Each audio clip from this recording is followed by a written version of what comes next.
ഈ ലിസ്റ്റിൻ സ്റ്റീഫനുമായിട്ട് എന്തെങ്കിലും ഇഷ്യൂ ഉണ്ടോ? ലിസ്റ്റിനുമായിട്ട് എനിക്ക് പേഴ്സണലി എന്ത് ഒരു ഇഷ്യൂ ഇല്ല. പക്ഷെ ലിസ്റ്റിൻ പേഴ്സണലി മാധ്യമങ്ങളല്ലല്ലോ കൊട്ടിഘോഷിക്കുന്നത്, നമ്മൾ തന്നെയല്ലേ അങ്ങോട്ടും ഇങ്ങോട്ടും സംസാരിച്ചതൊക്കെ എല്ലായിടത്തും വന്നിരിക്കുന്നത്. അതിന്റെ കാരണം ലിസ്റ്റിനെ തന്നെ നിങ്ങൾ ശ്രദ്ധിച്ചു നോക്കിയാൽ അറിയാം. എൻ്റെ പരാതി പോയതിന് ശേഷവും, അതായത് ഞാൻ SIT കംപ്ലൈന്റ് ചെയ്തതിന് ശേഷവും ഇവരെല്ലാം എനിക്ക് അഗെയിൻസ്റ്റ് ആയപ്പോഴും ഞാൻ ലിസ്റ്റിനെ സപ്പോർട്ട് ചെയ്ത് പറയുന്നുണ്ട്. ഒറ്റയ്ക്ക് വഴിവെട്ടി വന്നവനാണ് ലിസ്റ്റിൻ എന്ന്. എനിക്ക് ലിസ്റ്റിനോട് റെസ്പെക്ട് ഉള്ള ഒരാളാണ്, സ്നേഹമുള്ള ഒരാളാണ്. ഞാൻ ഒരു ആസ് എ ഫ്രണ്ട് ഇഷ്ടപ്പെടുന്ന ഒരാളാണ്. എനിക്ക് ഭയങ്കര, ഞങ്ങൾ 2010 മുതൽ ഫ്രണ്ട്സാണ്. പക്ഷേ ലിസ്റ്റിൻ ഇന്ന് ഈ ഇൻഡസ്ട്രി വെട്ടിപ്പിടിക്കാൻ കാണിക്കുന്ന പല പ്രവൃത്തികളും ശരിയായ രീതിയിലല്ല. അതൊക്കെ കണ്ടുപിടിക്കേണ്ടത് പോലീസും EDയും അങ്ങനെയുള്ള കാര്യങ്ങളാണ്. അതിനകത്തേക്ക് ഞാൻ ഇടപെടുന്നില്ല. അതൊക്കെ EDയും അങ്ങനെയുള്ള ഗവൺമെന്റ് സംവിധാനങ്ങളുണ്ട് അതിന്. അത് അവർ കണ്ടുപിടിക്കട്ടെ, അത് അവർ അന്വേഷിക്കട്ടെ, എന്താണ് ഈ പൈസയുടെ സോഴ്സ് എന്താണെന്നും എന്താണ് ഇത് ചെയ്യുന്നതെന്നൊക്കെ. അതിനകത്തേക്ക് ഞാൻ കടക്കുന്നില്ല. ഞാൻ പ്രതികരിച്ചത്, ഞാൻ ലിസ്റ്റിനെതിരെ ഒരു പോസ്റ്റ് ഇട്ടു സോഷ്യൽ മീഡിയയിൽ.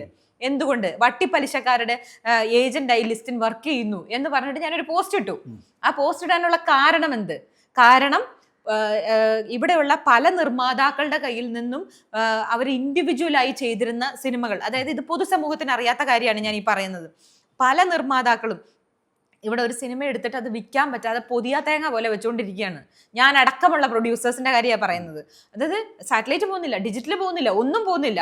അപ്പം എടുത്ത പടം അങ്ങനെ തന്നെ ഇരിക്കുക. നമ്മുടെ കയ്യിൽ നിന്നുള്ള ഫുൾ പൈസയും പോയിട്ട് ഇങ്ങനെ ഇരിക്കുന്ന സമയത്ത് ഒരു സാറ്റലൈറ്റ് ചാനലിന്റെ പേര് ഞാൻ പറയുന്നില്ല, ഒരു ചാനൽ വരുന്നു, ഈ സിനിമകൾ എടുക്കാമെന്ന് കമ്മിറ്റ് ചെയ്യുന്നു. പല നിർമ്മാതാക്കളുടെ കയ്യിൽ നിന്നായിട്ട് ഇൻഡിവിജ്വൽ പ്രൊഡ്യൂസേഴ്സ് അവർ സിനിമകൾ എടുക്കാൻ കമ്മിറ്റ് ചെയ്യുന്നു, എഗ്രിമെന്റ് ആവുന്നു, എല്ലാം ആവുന്നു. ലാസ്റ്റ് എഗ്രിമെന്റ് സൈൻ ചെയ്യുന്ന സമയം വന്നപ്പോഴേക്കും അവർ പറയാണ് ഞങ്ങൾക്ക് എടുക്കാൻ പറ്റത്തില്ല, ബിക്കോസ് ഫണ്ട് തീർന്നുപോയി. അപ്പൊ എന്താണ് കാരണം? എന്താണ് ഫണ്ട് തീർന്നുപോയെ? പെട്ടെന്ന് ഒരു ചാനൽ മുന്നോട്ട് വന്നതിൽ നിന്ന് പിന്നോട്ട് മാറിയതിന്റെ കാരണം എന്താണെന്ന് അറിയണ്ടേ?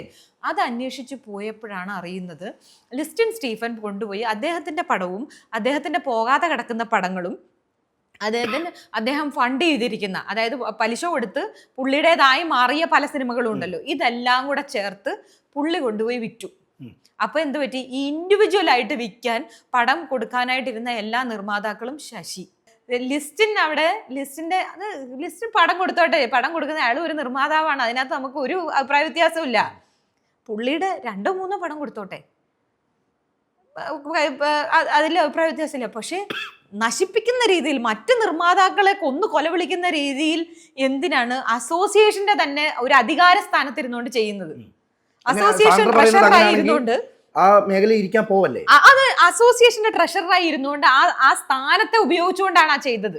ആ സ്ഥാനത്തെ ഉപയോഗിച്ചുകൊണ്ടാണ് ആ പോകാതെ കിടന്നിരുന്ന പടങ്ങളെല്ലാം കൊണ്ട് ഇരട്ടി വിലയ്ക്ക് വിൽക്കുകയും എന്നിട്ട് പല നിർമ്മാതാക്കളുടെ കയ്യിൽ നിന്നും തുച്ഛമായ വിലയ്ക്ക് അവരോട് പറഞ്ഞിട്ട് ഈ പറയുന്ന സാറ്റലൈറ്റ് ചാനലിൽ അതിന്റെ ഇരട്ടി പൈസയ്ക്ക് വിൽക്കുകയും ചെയ്തു. സാൻഡ്ര ഇപ്പോഴും പറയുന്നത് എനിക്ക് വ്യക്തിപരമായിട്ട് ആരോടും ഒരു ശത്രുത ദേഷ്യവും ഇല്ല. പക്ഷെ ഒരു സ്ഥാനത്തിരിക്കുമ്പം ഈ പരിപാടി കാണിക്കല്ലേ? ഒരു സ്ഥാനത്തിരിക്കുമ്പം എപ്പോഴും അത് നമ്മൾ കൊടുക്കാൻ തയ്യാറായിട്ട് വേണം നിൽക്കാൻ. മനസ്സിലായോ? ഒരു രാഷ്ട്രീയ പ്രവർത്തനം എന്ന് പറയുന്നത് എന്താ? മറ്റുള്ളവർക്ക് വേണ്ടി സെർവിങ്, അത് മറ്റുള്ളവർക്ക് വേണ്ടി പ്രവർത്തിക്കല. അത് ഈ പറയുന്ന സംഘടനകളിലാണെങ്കിലും ആ അധികാര സ്ഥാനത്തിരിക്കുമ്പോൾ അവർ ചെയ്യേണ്ടത് നമ്മളെ കൊണ്ട് ചെയ്യാൻ പറ്റുന്ന കാര്യങ്ങൾ, പറ്റാവുന്നതിലും കൂടുതൽ കാര്യങ്ങൾ മറ്റ് നിർമ്മാതാക്കൾക്ക് വേണ്ടി ചെയ്തു കൊടുക്കുക വേണ്ടേ?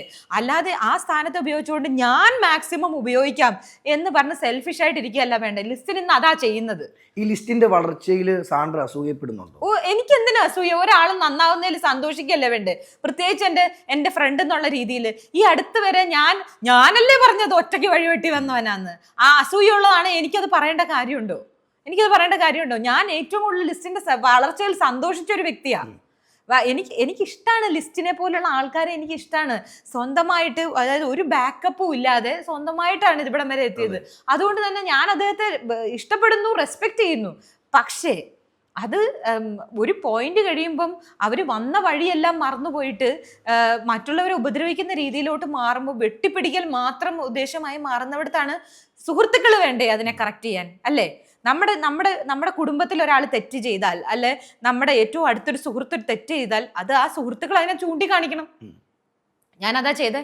ഞാൻ ഒരു സുഹൃത്ത് എന്നുള്ള നിലയിൽ ഞാൻ എൻ്റെ ഫ്രണ്ടിനെ കറക്റ്റ് ചെയ്യാണ് ചെയ്തേക്കുന്നത്. പക്ഷെ ആ വാക്കുകൾ കേൾക്കാൻ അവർ തയ്യാറാകുന്നില്ലെങ്കിലോ?